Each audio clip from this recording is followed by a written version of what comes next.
نحمده ونصلي على رسوله الكريم أما بعد فأعوذ بالله من الشيطان الرجيم بسم الله الرحمن الرحيم وكذلك بعثناهم ليتساءلوا بينهم قال قائل منهم كم لبثتم قالوا لبثنا يوما أو بعض يوم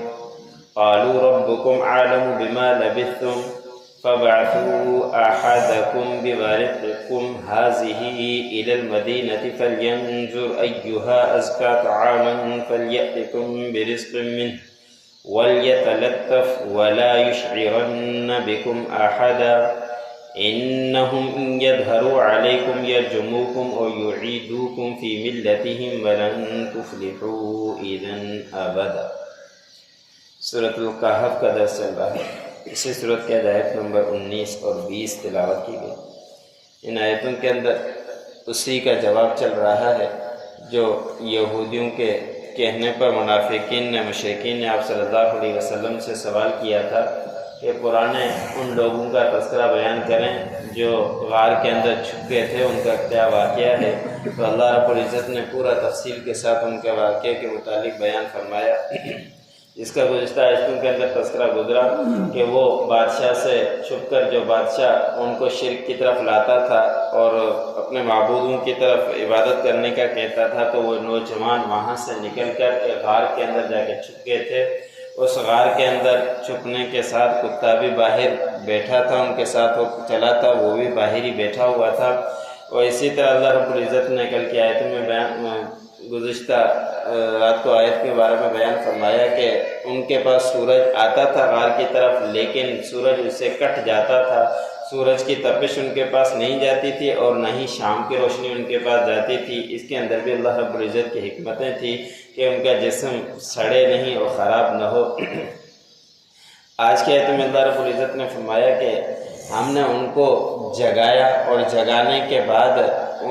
تاکہ وہ آپس میں سوال کریں۔ پھر انہوں نے آپس میں سوال کیا کہ ہم کتنا عرصہ یہاں ٹھہرے ہیں۔ ان میں سے ایک نے کہا کہ یہاں تم کتنا عرصہ ٹھہرے ہو، اور وہ سوئے تو 309 سال تک تھے، جس کی مدت اگلی آیتوں کے اندر آئے گی، اللہ رب العزت نے خود بیان فرمائی۔ لیکن جب اٹھے تو ان میں سے کہا کہ کسی نے کہ ہم ایک دن یا آدھا دن یہاں ٹھہرے ہیں، کہ صبح داخل ہوئے تھے، ابھی شام ہوئی ہے تو شام کو ہم اٹھے ہیں، یا یہ کہ ایک دن گزرا ہے اور دوسرے دن کا آدھا دن گزرا ہے، یعنی 1.5 دن ہوا ہے، یا ایک دن یا آدھا دن، اتنا عرصہ ہم ٹھہرے ہیں۔ تو اس کے اوپر دوسروں نے کہا کہ تمہارا پروردگار ہی زیادہ جانتا ہے کہ تم کتنا عرصہ ٹھہرے ہو، بس اس باتوں کو چھوڑ دو، اپنے مقصد کی طرف آؤ۔ یہاں مفسرین نے بہت ساری باتیں لکھی ہے کہ فضول باتوں کے اندر نہیں لگنا چاہیے، جو مقصد کی بات ہو وہ کرنا چاہیے، فضولیات کے اندر ہرگز نہیں لگنا چاہیے، جس طرح کہ انہوں نے کیا کہ انہوں نے کہا کہ بس اللہ ہی اس معاملے کے بارے میں جانتا ہے، ہمیں فضول بحث نہیں کرنی چاہیے، بس ہمیں اب بھوک لگی ہے، اب ایک کام کریں کہ ہم میں سے جو کوئی سمجھدار ہے اس کو بازار کی طرف بھیج دیں اور یہ چاندی کا رقم دے دیں، چاندی کا ٹکڑا دے دیں۔ اس وقت سکے چاندی کے ہی چلا کرتے تھے، تو یہ چاندی کا سکہ تم میں سے کسی کو دے دیں، اور پھر وہ شہر کی طرف جائے اور پھر وہاں دیکھے کہ کون سا کھانا ہے پاکیزہ، وہاں حرام بھی چلتا ہے، اور وہ جو پاکیزہ کھانا ہو وہ وہاں سے اٹھا کر لے کر آ جائے، خرید کر لے کر آئے، پاکیزہ رزق بھی ہو اور اچھا ہو اور حرام نہ ہو اس کی طرف لائے، لیکن احتیاط کے ساتھ جائے، نرمی کے ساتھ سب سے بات کرے، اور ان کے سامنے ہمارا تذکرہ کسی کے سامنے بھی نہ کرے۔ ایسے نہ ہو کہ تھوڑا سی دباؤ آ جائے اور تم وہاں پہنچ کر ہمارا تذکرہ کر دو۔ پھر انہوں نے آپس میں کہا کہ پھر یہی ہوگا کہ اگر ہمارے وہ پتہ چل گیا ان کو تو پھر ہمیں وہ سنسار کر دیں گے، جیسا کہ بادشاہ نے کہا تھا کہ تمہیں تھوڑی سی مہلت دی جا رہی ہے، اگر تم ہمارے دین پر آ گئے تو ٹھیک ہے، ورنہ تمہیں سنسار کر دیا جائے گا۔ اگر انہوں نے کہا کہ ہم ان کے اوپر ظاہر ہو گئے تو پھر ہمیں وہ سنسار کر دیں گے یا اپنے دین کی طرف لوٹا دیں گے، پھر اس وقت ہرگز ہم کامیاب نہیں ہوں گے۔ احتیاط کے ساتھ جانا اور کسی سے نرمی کے ساتھ بات کرنا، پھر ان کو سکہ دینا اور وہ کھانا آرام سے لے کر آنا، لیکن پاکیزہ کھانا ہو۔ مفسرین نے یہاں لکھا ہے کہ جب یہ وہاں پہنچے تھے خریدنے کے لیے تو اتنا عرصہ گزر چکا تھا اور اس نے اپنی پسند کا وہاں سے کھانا لیا اور چاندی وہاں دی، جو سکہ تھا رائج وقت اس دور کا وہ دیا، تو اس نے کہا کہ یہ تو نقلی ہے، یہ تو نہیں چلتا، اس نے دوسرا اٹھا کر دیا تو اس کے اوپر بھی اس نے کہا کہ یہ تو نقلی ہے۔ بات آگے پھیل گئی، مجمع جمع ہو گیا کہ یہ پرانا سکہ کون لوگ ہیں، کہاں سے اٹھا کر لے کر آ گئے ہیں، تو ان کو گھیر لیا اور گھیرنے کے بعد بادشاہ تک جا کے بات پہنچی۔ مفسر نے لکھا ہے کہ اس وقت کا بادشاہ مسلمان تھا اور نیک تھا، جو پہلے کیفیت تھی وہ نہیں رہی تھی۔ پھر کہتے ہیں کہ وہ غار کے پاس آئے، لیکن اللہ رب العزت نے ان کے بارے میں تذکرہ نہیں کیا کہ وہ لوگ بھی کوئی غار کے بارے میں آئے، غار کے پاس آئے تھے۔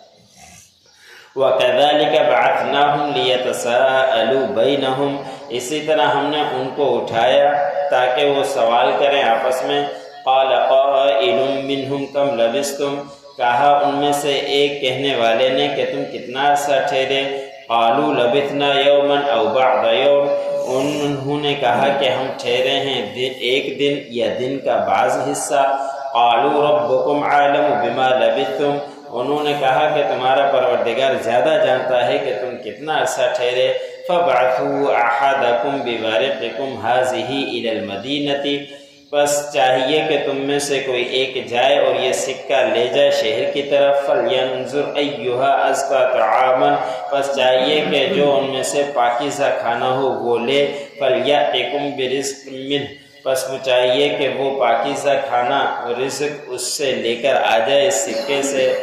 چاندی سے۔ وَلْيَتَلَطَّفْ، اور نرمی کرے۔ وَلَا يُشْعِرَنَّ بِكُمْ أَحَدًا، اور تمہارا تذکرہ کسی ایک کے سامنے بھی ظاہر نہ کرے۔ إِنَّهُمْ إِن يَظْهَرُوا عَلَيْكُمْ، بے شک اگر وہ ظاہر ہو گئے تمہارے اوپر، يَرْجُمُوكُمْ، تو تمہیں سنسار کر دیں گے، أَوْ يُعِيدُوكُمْ، یا تمہیں لوٹا دیں گے، فِي مِلَّتِهِمْ، اپنے دین میں۔ وَلَن تُفْلِحُوا إِذًا أَبَدًا، تو اس وقت تم ہرگز کامیاب نہیں ہو پاؤ۔